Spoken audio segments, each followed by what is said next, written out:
Ibinunyag ni Carla tungkol sa pamilya ni Catherine, inulan na reaksyon.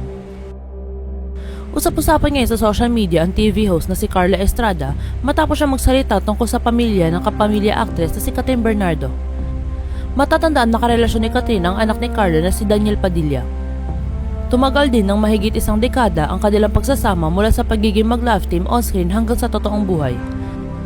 Dahil dito ay nagkaroon din ng pagsasama ang pamilya ni Catherine at Daniel. Sa isang banda, inaasahan ng lahat na kalaunan ay magiging isang pamilya din ang Bernardo at Padilla. Ngunit hindi ito natupad matapos maghiwalay sina Catherine at Daniel noong November 2023. Gayunpaman, ibinunyag ng ina ni Daniel na si Carla na maayos ang relasyon nila sa Bernardo family sa kabila ng hiwalayan ni Catherine at Daniel.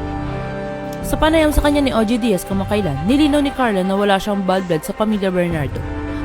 Ayon pa kay Carla, naging maayos ang huling pag-uusap nila sa pamilya Bernardo. Iginiit din ni Carla na malaki ang pasasalamat niya sa pamilya Bernardo dahil sa tulong ng mga ito lalo nung magkatambal pa sina Catherine at Daniel. Ani ni Carla, I really love them. I'm really thankful for the family nila Kat. I'm really thankful kasi ang laking tulong nila sa anak ko na dalawa kaming naging nanay ni Ate Min. So I'm really thankful. Yung huling usap naman namin was maayos naman. Ako nakipag-usap, maayos din naman nila akong hinarap. Sa kabila nito, inamin ni Carla na naputol na rin ang komunikasyon niya sa pamilya Bernardo kasunod ang pagkakaputol ng relasyon ni Catherine at Daniel. Aniya, wala lang communication kasi wala naman ng pag-uusapan about anything, no bad blood for me. Matatanda ang una ng pinatunayan ni Carla na maayos ang relasyon nila ni Catherine nang kumalat ang larawan ng interaksyon nila noong nakarang ABS-CBN Ball 2025.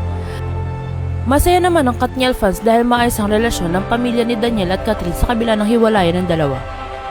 Hindi rin maiwasan ng fans na umaasa na magkakabalikan pa ang Katniel lalo pat inamin ni Carla na single pa rin hanggang ngayon si Daniel tulad ni Catherine.